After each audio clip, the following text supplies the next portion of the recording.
บายดีและตอนนี้ขอต้อนรับทุกท่านเข้าสู่งานToyota Hybrid Wow ครั้งที่4พร้อมแล้วลงไปเจอกันอีกครั้งครับผม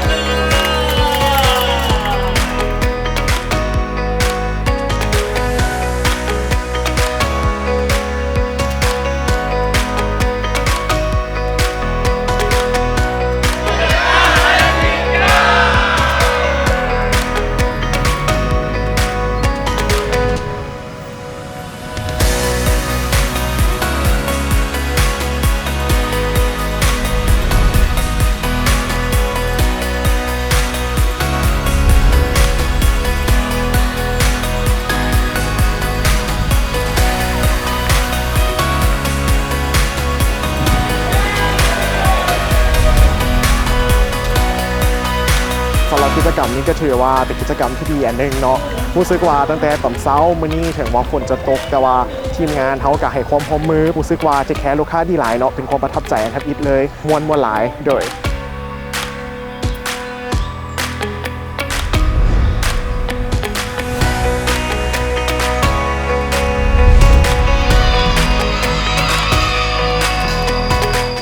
สวัสดีเราครูอาจารย์ด้วยเนาะพร้อมทางทีมงานของเราในครั้งนี้ที่วันเดินทางน้องกันและขอบอกไว้ว่าในตอนนี้พวกเขาเนาะเดินทางมาในสถานที่แห่งนี้เพื่อได้มีการอุปถัมภ์อุปกรณ์การก่อสร้างหอสมุดและพร้อมทางติดตั้งระบบไฟฟ้าอุปกรณ์การศึกษาและกีฬารวมมูลค่าทั้งหมดหลายกว่า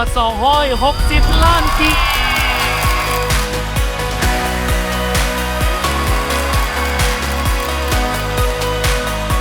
ดีใจหลายเนาะที่ได้เห็นรอยยิ้มของ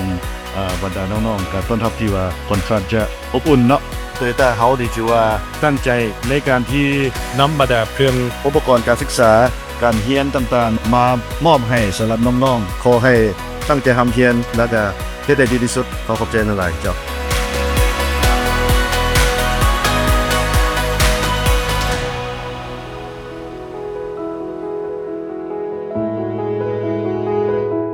เจ้าก็มีความภาคภูมิใจและดีใจหลายที่ทางบริษัทโตโยต้าได้เชิญบรรดาลูกค้าเข้าร่วมโตโยต้าไฮบริดว้าวครั้งที่4รู้สึกว่ามันเป็นกิจกรรมที่ดีหลายเพราะว่าการที่เฮาบริจาคอุปกรณ์เรียนนี้ให้เด็กๆเนาะมันจะเฮ็ดให้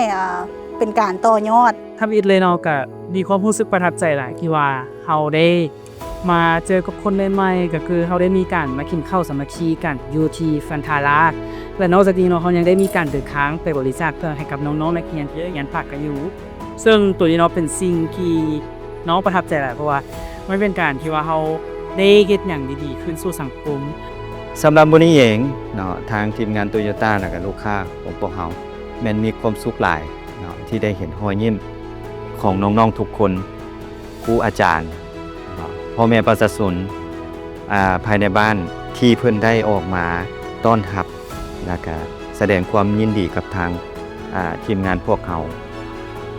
สำหรับโครงการToyota Hybrid Wow ที่ Toyota ได้จัดขึ้นทุกๆปีและพวกเขาก็ยังจะสืบต่อจัดกิจกรรมดีๆแบบนี้อีกต่อไปเพื่อช่วยเหลือสังคมเพื่อช่วยเหลือน้องๆให้มีการศึกษาและก็มีอนาคตพวกเขาเชื่อว่าการให้โอกาสทางด้านการศึกษาจะสามารถสร้างอนาคตที่ดีให้กับน้องๆทุกคนได้